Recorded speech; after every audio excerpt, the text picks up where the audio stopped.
시청자 여러분 안녕하십니까? 주말 교계 뉴스 조혜진입니다. 이번 주 기독교계에는 어떤 일이 있었는지 정리했습니다. 다음 주 주말 성소수자들의 퀴어 문화축제가 열릴 예정인 가운데 보수 기독교계의 반발도 거세지고 있습니다. 예장합동의 한 노회는 동성애 반대 집회를 열었고 한국교회연합과 한국기독교총연합회 등 8개 연합기관도 퀴어 문화축제가 열리는 15일 반대 집회를 열기로 했습니다. 북한이 대륙간 탄도미사일 ICBM 발사에 성공했다고 발표하면서 남북 문제가 더욱 복잡하게 됐습니다. 이런 가운데 남과 북의 그리스도인들이 독일에서 공식 만남을 갖고 한반도 평화를 위해 기도했습니다.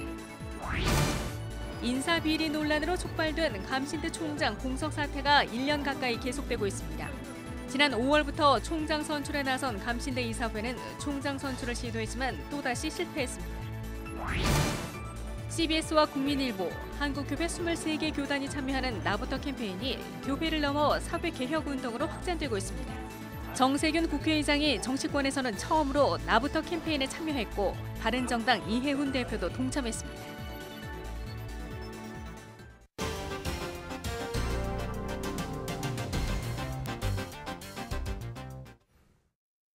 다음 주말 열릴 성소수자들의 퀴어 문화축제를 앞두고 보수적 성향의 기독교계는 반대 집회를 준비 중입니다. 이런 가운데 예장합동총회 등 주요 교단의 이단 대책위원회가 동성애를 옹호했다는 이유로 임보라 목사의 이단성을 조사하겠다고 나섰습니다. 관련 내용 이순규 기자와 살펴보겠습니다. 이순규 기자, 네. 주요 교단들이 임보라 목사에 대한 이단성을 조사하겠다라고 나선 상황이죠. 네, 그렇습니다. 임보라 목사가 동성애를 옹호했다는 이유 때문입니다. 임보라 목사는 지난해 퀴어 문화 축제 당시 동성애자들을 대상으로 성찬식을 여는 등 보수 교계에서는 이해하기 힘든 일을 해왔습니다. 그러던 차에 지난해 9월 열린 예장 합동총회에서 임보라 목사의 이단성을 조사해달라는 헌의안이 올라왔고 총회 대의원들은 이를 받아들였습니다. 예장합동총회 이단대책위원회는 임보라 목사에게 공문을 보내서 설교문과 언론에 보도된 자료 등을 보내달라고 요구했습니다. 임보라 목사는 이에 응하지 않았죠.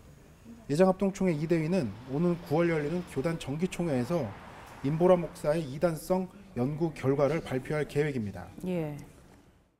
기독교 목사로서 교계 동성애를 퍼뜨리고 확산시키려고 하는 이 움직임은 우리가 막아야 된다는 의미로 이단 규정을 하려고 하는 상태입니다. 예장 합동총회에 더해 예장 통합총회와 감리교, 침례교 등 8개 교단도 임보라 목사에 대한 이단성 조사에 들어간다고 밝혔습니다. 네, 그러니까 동성애를 옹호했다는 이유가 이단성 여부의 기준이 될 수 있는지가 좀 궁금한 상황인데요. 임보라 목사 측의 반응이 궁금한데요. 네, 역시 황당하다는 입장입니다. 타교단의 목회자에게 그렇게 이단 운운할 수 있느냐는 거거든요. 한켠에 굉장히 분노하는 마음도 있었지만 하나의 교단이 또 하나의 교단에 속해 있는 목회자에게 이렇게 무례하게 나와도 되는 것인가, 이제 이런 문제의식도 처음부터 가졌었죠. 임보라 목사가 속한 한국기독교장로회 전국 여교역자회도 성명을 내고 임보라 목사에 대한 마녀 사냥을 중단하라는 입장을 밝혔습니다. 그렇군요. 특히 이 성소수자들의 퀴어 축제가 열리는 이맘때면은 특히 그 동성애를 둘러싼 갈등이 고조됐던 것 같은데요. 동성애를 근데 어떻게 바라봐야 되는 겁니까? 네, 말씀하신 대로 퀴어 문화 축제가 열리는 이맘때쯤이면 항상 갈등이 고조되곤 했었죠. 아시다시피 기독교계는 동성애를 인정하지 않습니다. 하지만 동성애를 반대하는 방식은 달라져야 한다는 의견이 많은데요. 몇 년 전부터 보수 한국교회는 퀴어 문화 축제가 열리는 서울광장 바로 옆인 대한문 앞에서 이른바 맞불 집회를 열어왔습니다. 그런데 동성애를 혐오의 대상으로 바라보는 것이 아니냐는 지적이 있어 왔거든요. 동성애자도 하나님의 형상이고요. 하나님의 자녀이고 또 예수 그리스도의 사랑을 받을 충분한 사람이라고 저는 생각을 합니다. 이번 임보라 목사에 대한 이단 시비 역시 다른 혐오의 방식이라는 지적도 나오고 있습니다. 한 사람의 생각은 불편할 수 있다는 거, 오케이, 그럴 수 있죠. 그러나 그것이 집단적으로 차별과 혐오의 방식으로 표출된다라고 하는 것은 그거야말로 사회적인 문제를 야기시키는 거라고 생각을 하는 거죠. 차별과 혐오의 방식으로 그들을 대하는 것은 결코 옳지 않다는 지적입니다. 이런 의견들이 반영돼서인지 가정의 달이었던 지난 5월에는 동성애 반대 집회를 열어왔던 보수 기독교인들이 남녀의 결합을 통한 가정의 소중함과 그로 인한 자녀의 축복을 강조하는 행사를 열어 눈길을 끌기도 했는데요. 예. 그렇기 때문에 다음 주 열릴 퀴어 문화 축제의 반대 집회는 어떤 방식으로 진행될지 관심이 모아지고 있습니다. 그렇군요. 예, 이승규 기자 잘 들었습니다.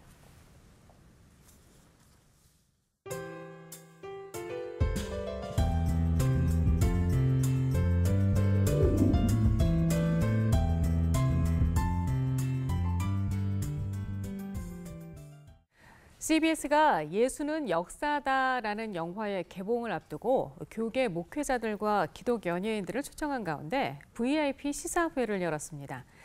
시사회에 참석한 이들은 영화를 통해 큰 은혜와 감동을 받았다며 뜨거운 관심과 호응을 보였습니다. 문화 현장 이사라 리포터입니다.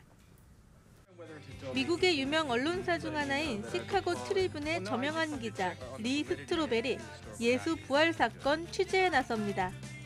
하나님의 존재를 부정하기 위해 시작한 취재.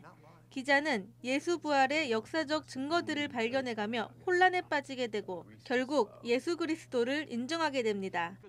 영화 예수는 역사다는 주인공 리 스트로벨이 무신론자에서 기독교 변증가이자 목회자로 회심한 감동 실화를 바탕으로 합니다.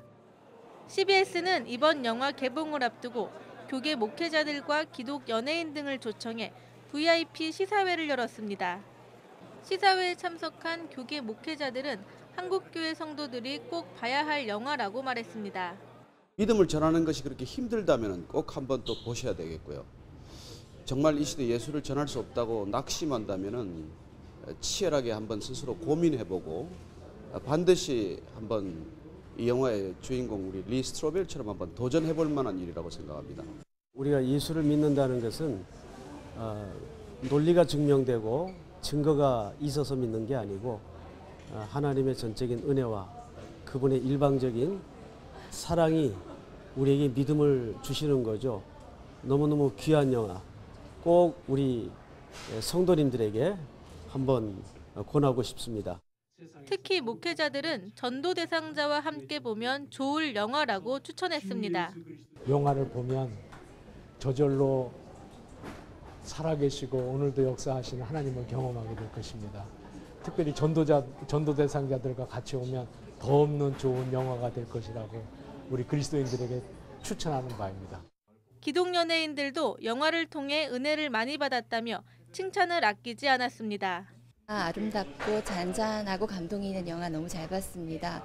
눈에 보이는 것이 전부가 아니니까 여러분들께서도 마음을 열고 귀한 영화, 아름다운 영화 함께 보시고요. 그리고 은혜 받았으면 좋겠네요. 다시 한번 하나님의 은혜에 대해서 깊이 생각이 됐고요. 그리고 영상도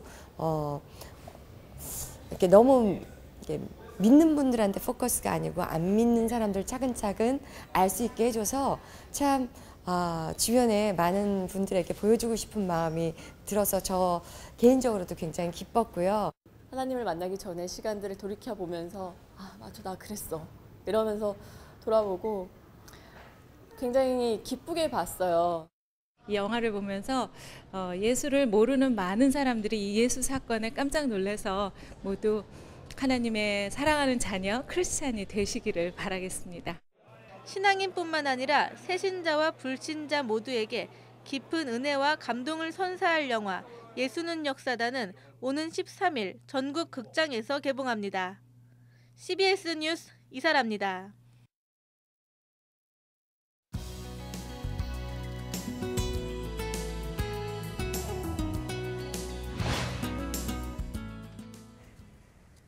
본격적인 여름 휴가철을 앞두고 많은 교회들이 해외 단기 봉사 활동을 준비하고 있습니다. 올해 최대 5만에서 10만 명 정도가 해외 단기 봉사 활동을 떠날 것으로 전망되는데요. 한국위기관리재단 김진대 사무총장을 모시고 안전수칙과 주의해야 할 사항들을 들어보겠습니다.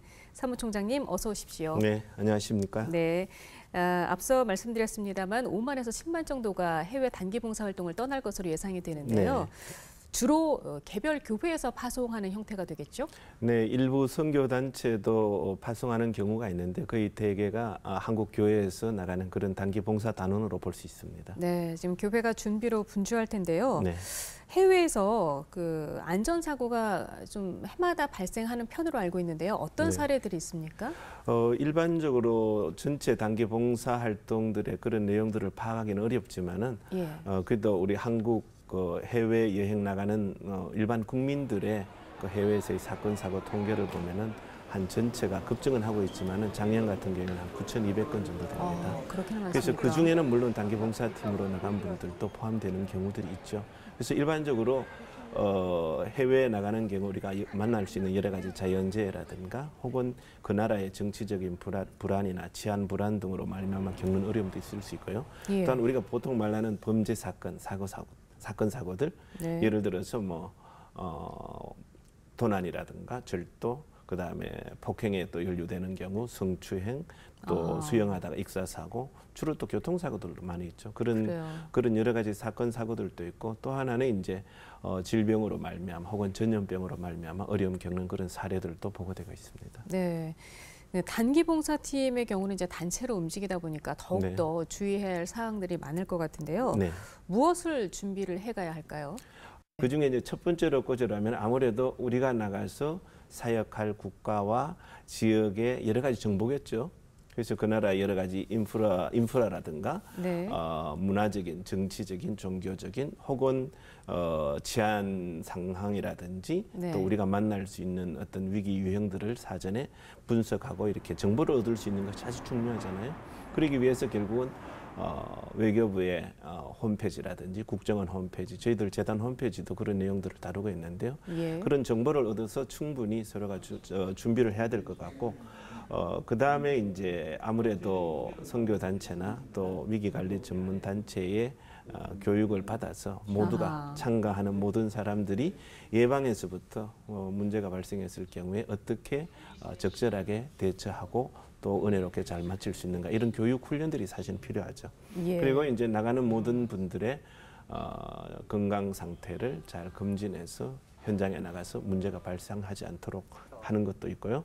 또 이제 접근 제한 지역 같은 경우에는 특별히 이제 뭐 복음을 전하거나 이런 것들이 자유롭지 못하기 때문에 조심해야 되고요. 또 반드시 여행자 보험을 가입하게 하고, 이런 전반적인 준비들을 잘 하면 할수록 아마 안전한 그런 봉사활동이 되지 않을까 그렇게 생각하고 있습니다.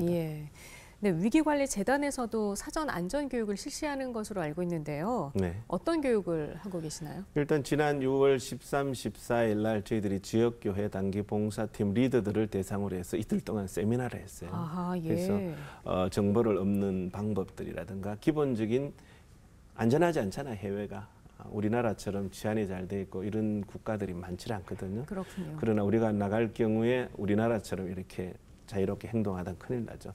그렇기 때문에 이제 현지 어떤 정보라든가 이런 것들에 대해서 충분히 갖고 있어야 되고, 그 다음에 인식고치, 그리고 문제가 발생했을 때에 교회 차원에서는 어떻게 그것을 잘 대처하고, 현지 팀 차원에서는 어떻게 대처하고, 현지에 계신 코디네이터나 선교사님들은 또 어떻게 처리를 하고, 외부와의 또 문제 발생했을 때 비상연락망을 통해서 도움을 받는다든지 전문 단체들의 도움을 받는 것, 이런 이제 준비 태세들을 잘 갖출 수 있도록 하는 것이 아마 중요하지 않나 그런 생각이 합니다. 리더들을 초청해서 강의를 하셨다고 했는데요. 개별 교회에서도 준비하는 과정에서 의뢰를 하면 강의를 나가주십니까? 그렇죠. 저희들이 이제 집단적으로 세미나도 하지만은 개별 교회에서 필요할 경우에 저희들 재단에 연락하면은 나가고요. 실제적으로 매년 여름마다 대형 교회나 또 이런 거에 의식이 있는 그런 교회들은 연락을 해서 위기관리 교육 보통 한 2시간 정도 하면은 기본적인 것들을 할 수 있고, 또 저희들 재단에서는 그동안에 이런 거에 대한 여러 가지 자료들이 있어요. 책자들. 예를 들어서 단기봉사팀 위기관리 이렇게 대처하라.